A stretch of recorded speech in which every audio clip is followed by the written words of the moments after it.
He was camped alone in the Bitterroot National Forest, 3 miles from the nearest road, and far enough off the main trail that he hadn't seen another person since noon. It was late October, the kind of cold that made the woods feel hollow after dark. His tent sat in a small clearing beside a dry creek bed, with a fire ring of old stones and a fallen log dragged close enough to use as a seat. He'd chosen the spot because it felt private. By sunset, he was beginning to think that had been a mistake. He noticed the deer just after 8. It stood beyond the reach of the firelight, half hidden between 2 pines, its body angled toward camp. At first, he only saw the shine of its eyes when the flame shifted, then the shape of its head, slender neck, thin shoulders. A doe, maybe. Eli wasn't surprised. Deer were everywhere up here. They wandered close to campsites all the time, especially late in the season when fewer people were around and the animals got bolder. He tossed another branch into the fire and ignored it. When he looked up again, 10 minutes later, it was still there. Same position. Same stillness. Not grazing. Not twitching. Just watching him. He raised a hand and clapped once, expecting it to bolt. It didn't move. A weird little shiver worked its way up his back. He told himself the animal was probably frozen by the firelight or scenting the air for food. Still, he found himself zipping the tent a little faster than usual when he finally turned in. Sometime after midnight, he woke to the sound of something moving outside. Not running, not crashing through brush. Just a slow, deliberate crunch of leaves circling the tent. Eli held his breath and listened. One pass, then silence. He reached for the flashlight beside his sleeping bag, unzipped the tent just enough to shine the beam outside, and saw nothing except the pale trunks of trees and the low orange glow of dying embers in the fire ring. The deer was gone. In the morning, he found tracks near the edge of camp, but they weren't what he expected. No hoofprints, just bare human footprints pressed into the damp dirt of the creek bed. He crouched beside them, frowning. The prints were narrow and long, adult-sized, and too clear to be his own.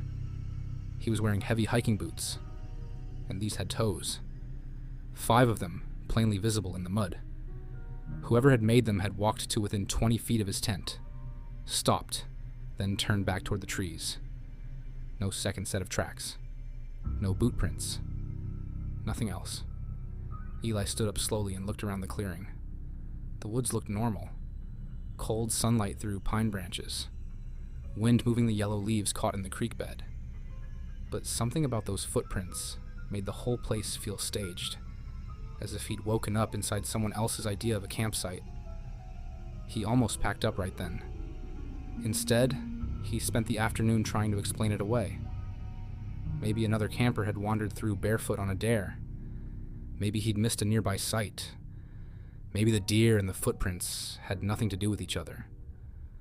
By dusk, the rational part of his brain had nearly won. Then he saw it again. The deer stood at the far end of the clearing, just beyond the creek bed, exactly where the footprints had disappeared into the trees that morning. This time it was closer. Eli stared at it over the fire. Its body looked wrong somehow. Not grotesque, not obviously unnatural. Just off. Too lean. The front legs too straight. The head held too high, as if it were trying to imitate the shape of a deer rather than actually being one. He stood up slowly. The animal did the same. Not in the normal, skittish way deer tense before bolting. It rose. Its front legs lifted off the ground and hung in the air for one impossible second before the whole thing straightened onto its back legs, balancing there in perfect silence. Eli felt every muscle in his body lock. The fire popped. A branch collapsed into ash. The thing remained upright at the tree line, motionless, its head tilted slightly toward him like it was listening. Then, with a jerky little shift of its shoulders, it stepped backward into the dark and disappeared. Eli didn't sleep that night. He kept the fire burning until dawn and sat with the hatchet across his knees, eyes fixed on the tree line, jumping at every small sound the forest made. Once, around 3 in the morning, he heard something move along the creek bed. Not hooves, feet, slow and soft against the dirt. But whatever it was, never came close enough to see.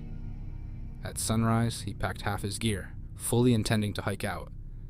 Then he made the mistake of calling his father. Not because he needed help, because he needed to hear a normal voice. His dad picked up on the third ring, listened to Eli's half-embarrassed explanation, and laughed the way fathers laugh when they don't want to make you feel stupid, but definitely think you're overreacting. "You're alone in the woods," he said. "Everything feels creepy when you're alone in the woods." "Dad, it stood up. Then it wasn't a deer. Maybe it was some naked weirdo messing with campers. That doesn't make me feel better." His father coughed, a dry, familiar cough from 30 years of cigarettes, and told him to pack up and head home if he was that unsettled. Eli promised he would, but the nearest trailhead was a 3-hour hike, and by then, the sky had turned the color of wet steel. Rain was coming. He decided to wait until first light the next morning instead of hiking unfamiliar terrain after dark and bad weather. That decision sat heavy in his stomach all evening. He didn't make a fire that night. He ate cold beef jerky in the tent, zipped it tight, and lay awake listening to the weather shift outside. Around 11, rain started tapping softly against the nylon. Then, a little after 1 in the morning, he heard it. A cough. Not from the woods, not from some distant campsite.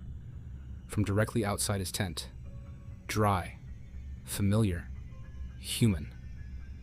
Eli stopped breathing. A second later, his father's voice came softly through the rain. "Eli?" Every hair on his arms lifted. "Hey, bud. Open up." It was perfect. The same rough voice. The same tired little warmth in it. Even the same way his father always dragged out the first word of a sentence when he was trying not to sound annoyed. Eli didn't move. Another cough. Then the voice again. Closer this time. Just inches beyond the tent wall. "Eli, it's me." His hand found the flashlight, but he didn't turn it on. He was too afraid of what the beam might show through the fabric. The voice circled the tent slowly while it kept talking. "Come on, son." Crunch. "You okay in there?" Crunch. "Open it."